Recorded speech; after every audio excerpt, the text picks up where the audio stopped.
Welcome, everybody, to RNG, the podcast. Episode 5. Episode 5. And today's podcast is sponsored by the letter C. Use it wisely. The letter C. The letter C. So, vitamin C, No, just the letter. Just the letter? Just the letter. Is that the Count Chocula thing, or...? No, that has more letters. That has more letters. Ah, you're right. It's just C, like the ocean. Okay. So, Our other sponsors pulled out. We had to make do. yeah, that's the thing. You know, you got to choose your battles. So what are we talking about today, Phil? Yeah, so today I've got an interesting idea. You see, I'm a guy that likes music a lot, like all the types of different kinds. He's really into gangster rap. Yeah, for sure. That's his shit. Against rap and old country music. So this is going to be a rapping podcast. We're going to make a rap song in an hour. A country rap. Good luck with that one. So anyways, as a retro gamer, I played a lot of system, played a lot of games, and some of the music in the game really got to me. Of course, if you never played the game itself, the nostalgia factor is kind of downgraded a little bit. Of course. Especially if let's say you never played NES and you listen to a song that's actually good, but it's NES, so you're like, what the fuck is this, man? Well, to be fair, there are some songs that are good regardless. Yeah. But of course, if you've played the game, the song reminds you of the game and of the time you're playing the game. Yeah. So of course that does add to it. Exactly. It's a nostalgia factor in my view, and also, like my first system was the NES. Yeah. And I played some very cool games. And some very bad games. And some very bad games, of course. Paperboy! But yeah, there's a certain atmosphere of the NES library of music that, I don't know, it really gets to me, I guess. I do have to say the NES is one of the ones with the better music for old systems. Really? Like the Atari, man, like if you've ever played Atari, there's no music on it. I remember one where there was they tried to make music out of it. They tried. They tried. The Sega Master System had good music too, but the sound quality on Nintendo consoles has always been better than Sega. For the old ones, it's always better.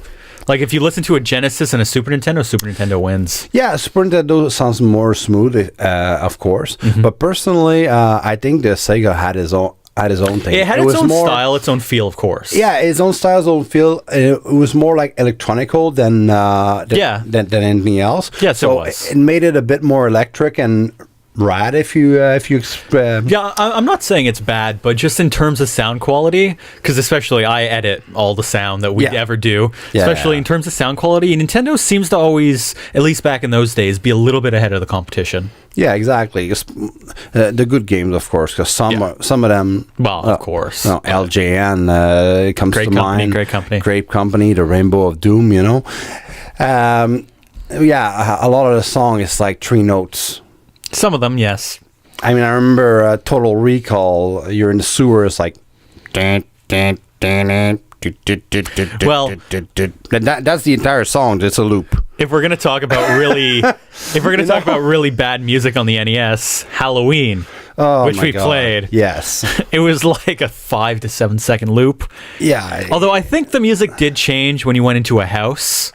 Because I think I remarked on that, holy fuck, the music actually changed. The music was not bad in the houses. It was all about the atmosphere of I don't even think it was good in the house. It was just relative to that one song, which was the only thing you heard. It's all about relativity. If you're eating shit and then someone's like, how about not eating shit? You're like, well, this is better, Yeah, if you look at it like that. But you got to say that, like, in the house, the song, like, it created an atmosphere of fear. I don't remember degree. It very well. I kind of blacked out for that game. Why. I was like, this was not fun. Well, yeah, it was not a fun game. No. I mean, if you've seen the episode, it's a funny one. It's a fun one, but we didn't enjoy ourselves. I remember actually at the end of the episode, I wanted you to die fighting Jason, so I'm like, that'd be a good way to go out, and then you just get hit by a zombie and you die. Yeah, the episode ends. I was like, wow, that was anticlimactic. Yeah, zero payoff. It's a horrible game. I mean, mean, then Dr. Jekyll and Mr. Hyde, that's another one. I haven't played it. We will eventually, I'm sure. I'm sure. It's pretty bad. But today I'm going to talk actually, I'm going to focus on the NES console. Okay. I'm going to tell you four of the songs that actually stuck with me for different reasons. Mm-hmm. In a good way, you mean, though? Yeah, in a good way, yeah. I mean, in a bad way, we might do that in another podcast. Yeah. We'll see, you know? Well, I'll be fair, man. I mostly, if I don't like it, I just kind of block it out. Like, I don't remember what it sounds like. I'm not, like, learning those notes by heart, you know? Well, that's the thing, you know? When you're young and you got the consoles... you're more impressionable. It's not just that. When that's the only thing you got... Yeah. Like, back in the days... if you had a Nintendo and you wanted to rent a game, you didn't know what the fuck you were getting. You were pretty much looking at the picture on the top of the cartridge and like hoping for the best. Yeah. I mean, the only thing you had, if you were actually decent, if your parents were actually decently rich, was Nintendo Power. Oh yeah, you could subscribe to Nintendo Power, man. Play with Power. Play with the Power, and and you know get all those. So today's real sponsor is Nintendo Power. That's right. They actually have a podcast called Nintendo Power now. They don't make a magazine anymore. I've never listened to it. Did you know that at one point they were thinking of changing the Nintendo Power name because the N64 was out at that point? They wanted to call it Nintendo 64 Power. Really? Yeah. Okay. Just because they were naming every single 64 game with a 64 at the end. Yeah, they were. That was the thing. Well, that was their big selling point, was 64 bits, man. Oh, yeah. Lots of bits, man. Almost never been done before. Almost. Well, the Atari Jaguar could do 64 bits, but it was too complicated, so almost no one used it. Yeah, it's true. So I think the Sega CD was like that, too. Actually, it was... Well, Sega CD was 32 bits. Oh. The Atari Jaguar was 32 bits, but it could line double to become 64 bits, apparently, or something. I see. So it was actually only 32 bits. And still, I think people only used half of that. But anyways, actually, you know what? Atari Jaguar, best music, go. I've never played. Me neither. It's impossible to find one that works. Yeah, I heard there's a couple of good games, but I never Every played. system has a few. Yeah. But okay, so what's your first pick for the NES here? Well, I don't think it'll come to a big surprise for this one. One of the Guardian Legends ones. Okay. It's like probably my favorite adventure game in the NES library. Even though you had never finished it. Finally I tried. did. Yeah, finally he did on the As channel. an adult, if you remember, it's so much Satan, better when you're older, you know. Yeah, well, you know what? It brings a bit of closure in a way. Yes, I know exactly what you mean. And especially that with that freaking glitch that I didn't know how to get past it. I saw a lot of things. But anyway, the Aqua Sector music, which should be playing right now. I don't know, man. I can't promise that. Fuck you. or no, he'll be like the Aqua Sector music, and it'll be the song from Halloween. Yeah. Oh my god. Yeah. Well, actually, if we're talking about this, the first Mario, the first level, the song. Really? You think that's a good song? No. What I was going to say, it's not an amazing song. It sounds Caribbean or something for Italian plumber. But what I mean is that's a game that we, as a kid, a person that had an NES played a lot. So you heard that fucking song a million times. Yeah. I'm not saying it's awesome. I'm not saying it's bad. But I gotta say that's one of the songs that stuck into my head. Yes, it's an okay song overall, but Mario's definitely had a lot better music since then. Oh, I totally agree. But if you make most people hear that song, they'll know exactly. Yeah, of course. It's one of the most recognizable. Just like the Guardian Legends song, everybody will know that game. Oh right? For sure. Well, I want to say about the Guardian Legend score, and music score. Mm-hmm. I gotta say it's one of the better ones. I do agree. Like most of the songs have an atmosphere to it, and the more you advance in the game, the more it gets upbeat and it gets harder. And one thing I will say is there was a lot of variety in the music. Yeah. Like all the stages had like a different song.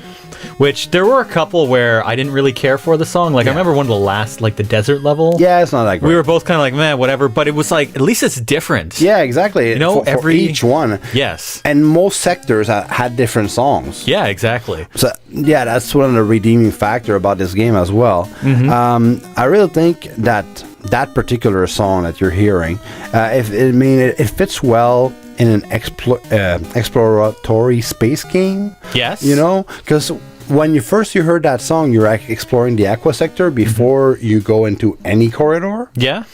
So I think it brings an atmosphere of like a bit of mysteriousness, but also confidence for mod. Okay. Because it feels like, okay, yeah, I'm exploring. I don't know what the hell to expect, but you know what? I got some fucking weapons, and I'm ready for it. Right? Okay. I don't know. It's a feeling I got most of the time when I heard that song and I was playing. I'd have to hear it again. Like I haven't really heard it since our playthrough. Although this guy here has like all these songs on his phone, and he listens to them all the time. Yeah. So, I mean, look. I'm a music fan, like to the core. Yeah. And yeah, all the best music from my youth and from a lot of games, I have on my phone, and yeah, I do feel nostalgia sometime, and also there's some really good ones. Oh, of course. But that's what I was saying too. As you progress in the game, the music gets a bit better, more upbeat, but. Yeah, it's some of them's kind of weird. I do agree. Guardian Legend had a very good soundtrack, especially for NES. Yeah, probably the best NES soundtrack I've heard to date. Probably, yeah. I would have to say. And I remember I used to enjoy going around that sector, killing enemies and gathering chip and health, and just enjoying the beat. Yeah. Okay. I mean, it might sound stupid for most people, but like, you know, if you're a gamer like me. And you actually enjoy a lot of music, and you can appreciate different kind of music. I don't know. Well, it's a feel. Kind of working off of that, I can go with one of my picks next then. So the system I'm mostly going to be focusing on, I have a few honorable mentions, but mainly will be the N64, which obviously the console from my youth. Of course. And I don't remember what the name of the song was, but you know Ocarina of Time. Of course. The Lon Lon Ranch song. You know that song there? Yeah, a little bit. Where the little girl is like singing, like the ooh. Epona's song. Yeah, well, yeah, she's singing Epona's song in the Long Long Ranch song. And in the ranch, the music is Epona's song, but with kind of a little country. With like country. a full band. It's not the Ocarina. Full band country style. Yeah, but I used to like, when I was really mad, go and play that game and like ride around in that farm listening to that song. Nice. Like when I was a kid. So that Cool. that would be one of the ones for me. The Ocarina of Time soundtrack is pretty fucking great. It's one of the greatest of the N64, if you ask me. I agree. Like the Lost Woods song, amazing. Yeah. And the Gerudo Valley song is like one of the best video game music songs, I think, in my opinion. Well, I remember liking a lot the Bolero Fire. Bolero Fire. Did you hear the original or the modified one? From the game. Oh no, actually, I don't know if they changed that one, because in the Fire Temple they had to change one of the songs in the Fire Temple. Okay. Because they used like stock sound effects in the background, and it was Muslim chanting. Oh my god. So it was like religion in games, and they had to take it out. Yeah. When you go in that tree the first time, I think. No, it's in the Fire Temple. Okay. Yeah, it's just in a random place in the Fire Temple with the song that's playing. And one that's really recognizable on that game is Saria's song. Yeah, of course. Every gamer that played Zelda knows that one. Mm-hmm. Oh, I think probably the most iconic would be the Lost Woods. Yeah. Like, they use that one all the time. Like, the moment you hear like the first 6 notes, you're like, I know that song. And of course, the Zelda team. Well, the Link team. If you know. But I would have to say probably my favorite would be like the Milan song there. Okay. Like Epona's song. But no, that's one that I listened to a lot as a kid for sure. Nice. So your next pick for the NES? Well, I'm gonna go with something a bit more electric, and it makes me think a bit of Sega Genesis and Adieu. Okay. Ninja Gaiden. I've never played it. It's a very awesome game, but the difficulty cranks up like crazy. I've heard. And that's the thing. The Ninja Gaiden music score, it's really like upbeat. It's electric. It's like stressful to a certain degree. Okay. But in the beginning, it's nice. It's it's not too difficult, so you can enjoy it and actually like, oh yeah, it's crazy. I mean, Ninja Gaiden came out in 1988 as an adventure action ninja game. Mm-hmm. You play a ninja, man. Exactly, and like I said, an electric, upbeat soundtrack that made that rad NES gem like an epic adventure. You know what I mean? Well, you never played, but I can. I know what you mean. I know what you mean. I remember the first time I played it, and that really marked me. I didn't even own the game. Okay. It was at my uncle's place at a Christmas party. Okay. Like when I was like 8 or 9. Mm-hmm. And it's like, oh yeah, try that game out. And they had like Ninja Gaiden. They had like what was it? Indiana Jones and the Temple of Doom or something. Okay.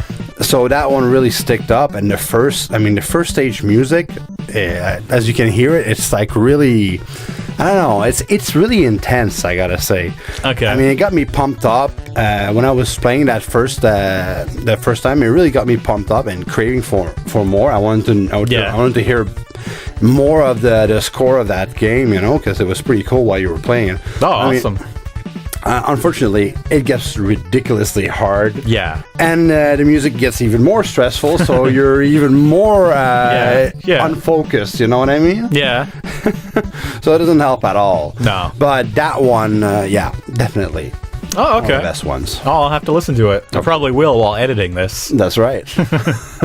So for me, the second pick would be one that you probably haven't heard. Okay. It would be the first level in Banjo-Kazooie. No, which, as you know, I've never played the game. Yeah, exactly. Which, as you know, Banjo-Kazooie is one of my favorite games. Yeah. And there's a lot. It's another game that has a lot of really good music. It has the composer Grant Kirkhope, who did like the full score. Okay. And he was an actual musician before he did like video game music. Mm-hmm. And he's done like Donkey Kong Country. He did the music for all those games. Awesome music, right? Yeah, the first one, I gotta agree. Mm-hmm. And he's done a bunch of other very famous games. He did Mario vs. Rabbids more recently. Okay. He actually got to work on a Mario game. But Mumbo's Mountain, the song, it's so unique. Like, it's so his style, and it gives you this feeling of like adventure. It has like all these instruments that you wouldn't normally hear. Like, it has like this kind of like growing beat, and it has maybe even maracas in it at one point. And it's just like this growing, like you're interested, like you're curious while you're listening to it. And the moment you hear that song, you know the game. Shades of Donkey Kong Country, I'm sure. Probably, yeah. Because bongos and all that. I'm yeah, sure. Exactly. I mean, at one point, I will cover the SNES, and there will be, for sure, there will be one song from the first Donkey Kong Country. Yeah. Grant Kirkhope, man, all his stuff is good. He did the score for Yooka-Laylee, which was like the spiritual successor to Banjo-Kazooie. Okay. And the first level in Yooka-Laylee, I'm surprised they didn't get sued because it sounds so close to Banjo-Kazooie. But it's just a really great song, and it kind of sets the stage, because before that you're doing like a tutorial, figuring out the game, and it sounds alright, and then you get into this world, and it's like the first time you're in a world, and it just like opens up this adventure, and it's like the perfect soundtrack for it. Well, I gotta say, now that you talk about it, I'm hearing it, I gotta say, yeah, it sounds like something you would arrive and you're like, holy shit, like, this is nice, It just kind of, like, it piques your curiosity, you know what I mean? It gets you going. You're like, I want to see more here. It's just the perfect, like, atmosphere for that kind of level, which it works well with the level design, too, of course. Okay. Like, you wouldn't put that in, like, a fire level or swamp level, But, like, no, and the entire game has a really great soundtrack, but I think that would be the standout for me, would be that one. And the second level, which is, like, a beach level, also has a very good song as well. Okay. But not as good as the opening, in my opinion. Huh. So, yeah. Cool, man. What would be your third NES pick? Well, this one came later in my life, because I've never played the game itself. Okay. It's Wolverine on NES, the first level. Huh, no, I've never played that either. I've never played it in my entire life. This elusive and intense track from composer Tim Folden. Okay. He's probably not known that well, probably only known for that game. For Wolverine. But who knows, You see, but I discovered it from a friend who played it as a kid. And he told, and we were both retro fans, and we were listening, and I'm like, oh yeah, look at this, I downloaded a bunch, and we're listening to it sometimes between the jams, Okay. And when I acquired it on MP3 and listened to it a few times, because the first time I was like, okay, yeah, well, you've played it, I didn't. Yeah. It's the first. I mean, these types of music is the first thing you're probably gonna think, but let it grow on you a little bit. Let the atmosphere take you a little bit. But I listened to it a few times, and I really got into it. Okay. I think it gives listen to it. It's like, it's really intense. I think it gives an atmosphere that compares to the personality of the Wolverine. Okay. I mean, if you've watched any X-Men with the Wolverine as Hugh Jackman, okay. I mean, he's intense. He's fucking hardcore. Yeah. And I don't know, this music. I don't know how to describe it. It's it's the atmosphere to it. Like, really, like, okay. Like, listen to it and just close your eyes, and what's the first thing you think about? Like, tell us, what's the first thing you think about when ice cream? Like, I'm gonna shut up for a second. No, you can't put dead air. There you go. So yeah, tell me what you think when you hear that music. I just feel the intensity. I just feel the depth of it. And when you're in a game, that's one of the factors that is important, in my view. Of course. Like, it sets the entire atmosphere for the game, what I mean? Music is very important in a game. And if the music fucking sucks, even if the game is awesome, you're gonna be like, oh my god, mute. Yeah. I mean, I can think of one game, Romance of Three Kingdoms 7 on PS2. Okay. Like, every time you do a war, there's a war song. Okay. And there's four war songs in the entire game. 2 that sucks, like, really bad. Okay. And these 2 are the one that plays the most. Of course. So every time I play that, when there's that song, I put my own song. So I got the song. Okay. Yeah, so Wolverine, very intense, very crazy. Well, I'm gonna, not for my third one, but I'm gonna do a little shout out for the NES here. Sure. One of the songs that everyone says is really one of the best songs on the NES, which I have to agree, and I've never played the game to date, is the Moon song from DuckTales. It was one of the almost made the list. Yeah, it almost made the list. But the thing is, well, let's make it play anyway a little bit. It's playing, right? of course. It's playing right now. You can hear it. But as you can see, the beginning that you just heard is like, ow, my ears. But the rest is very good. It is a very good song. But if you as you just heard from the intro, like, if we played full blast, like, it will probably burst your ear or something. Okay. But that's definitely one of the good ones on the NES as well. I totally agree. I mean, I have one last one I'm probably going to talk about right now, and that one, I mean, the Mega Man series. Okay, Mega Man has good songs. I don't know if you ever played Mega Man. Not the NES ones. I've played some of the later ones. There's about 9 Mega Man NES games. Yeah, and much more. Rockman in Japan. Yeah, exactly. But much more on the other systems. Oh, of course. But yeah, one of the thing of the Mega Man series is the music, of course. Yeah, it's very good. Each stage has a different song. But I'm gonna talk about Mega Man 2. Okay.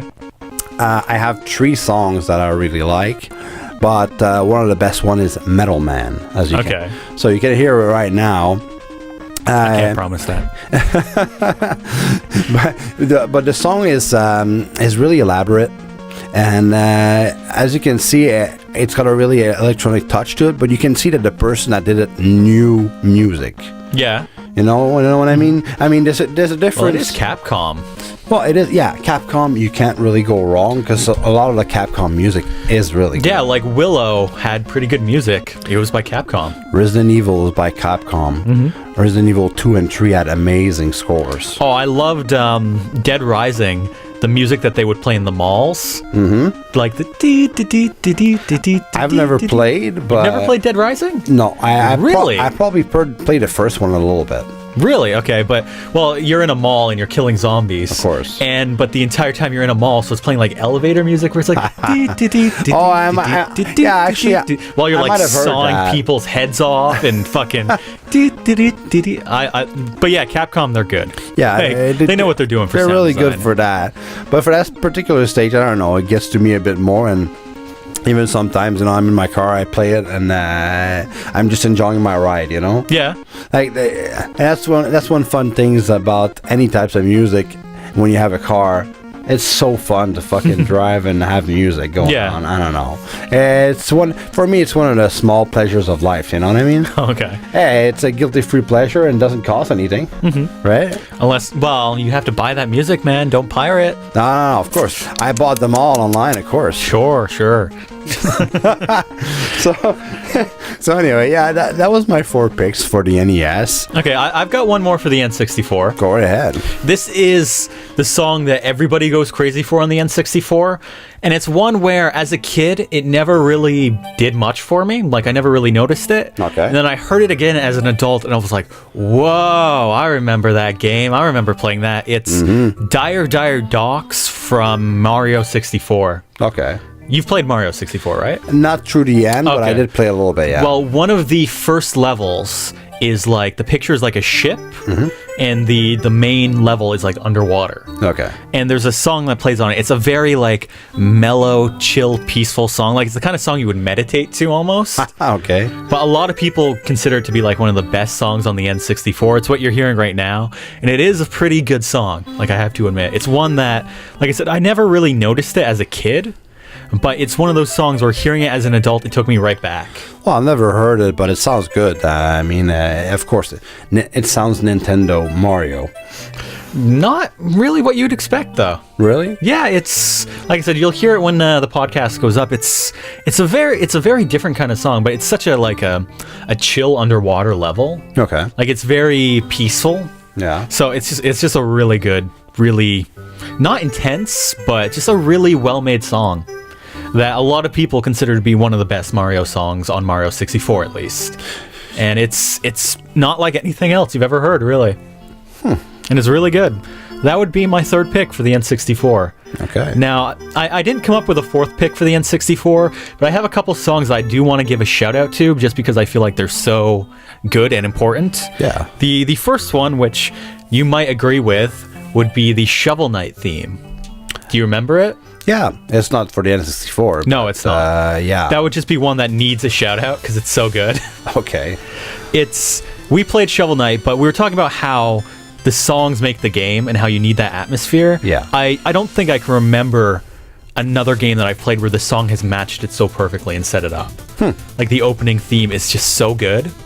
Well, I gotta say it's pretty good, yeah. And most of the score of that game is it really fits it. Yeah. I mean, as a retro gamer, that game for me was really fun. Well, that's it. That's why it's kind of like trying to be a retro game on new technology, which was like, I feel like it fits. But yeah, that song, man, amazing. Like, it's really good. And if you want to get it, we were talking about how you don't download illegal music here. Yeah. The Shovel Knight soundtrack, you can get it for free. The listener, nice. if you want to get it, the composer, what is his name? Jake Kaufman, I think it is. Okay. He has all his stuff up for free online. Oh, that's pretty cool. And I think if you buy the deluxe version of the game, you get like an extended album with it. Like, this is very good music. Oh, awesome. Very, very good. If you gotta give a shout out like that, I'll give one to the Oregon Trail. Trying to remember the music in Oregon Trail. There wasn't a lot of music, but it fits so well with it. And I remember it's like Ben Crossbones or something like that. It was called. Okay. That's the name he gave it. Like, when you start the game, it shows you music by that guy already. Okay. Yeah. I gotta say that really brings a nice feel to the game. Okay. Without that, I'm not sure it would have been as good for me. It would have been more authentic, the game, though. Like, in the blackness of DOS kind of game it is. Hey. No, yeah, I'm sure the music helped. Yeah, if it was made better, let's just say, a little bit better and no music, maybe. But I mean, the graphics are not incredible, of course. And even for NES, it was what can I say? Like the zombies could have been better a little bit. Well, it's not. The Oregon Trail isn't on NES. I know, but it's got an NES feel pretty much. I don't know. I always thought of it more of like an old school PC feel to it. Nah, like the Oregon Trail, which was originally a PC game. Well, maybe it's just the graphics for me really looks like NES. Well, it is like low quality graphics, regardless. Oh yeah, I'm an NES, and I even felt a bit of Atari in there. Yes, a little bit like Atari. You know what I mean? Like when you're shooting and you got to spin the thing. That reminded me of Atari. Exactly. So yeah, that's why for me it feels like NES because it's got a bit of a bit of both. You know. Yeah. Well, it was definitely a fun game. The music, I don't remember it, but I'll definitely have to give it a listen. Especially like the first song you hear when you start the game, it's pretty cool. Oh, I do remember the first opening bits. Yeah, that's true. Yeah, it was cool. It set the tone, you know? Mm-hmm. Yeah. So yeah, I think that pretty much wraps up our music podcast here. Yeah, thank you for listening to us, guys. Listening to me rambling about my memories. And, I know, it's such a chore. And nostalgia factors. But yeah, tell us what if you had played NES, what were the most recognizable songs and the most? Yeah, what ones stood out to you? Yeah, what ones stick out for you? And same thing for N64. If there's any others that you're thinking of that you're like, yeah, I remember that song. Yeah, let me know. I'd be curious on what ones resonated with other people. You know? Yeah, we're always curious to hear from you guys. Whether it's bad or good, you know, don't be afraid to leave a comment and tell us what you think. Yeah. So yeah, guys, thanks a lot for listening, and as always, we will. What were we saying? We'll catch you in the next one. We will hear you on the next one. No, you'll hear us. You will hear us on the next one. Da-da-da. Da-da-da.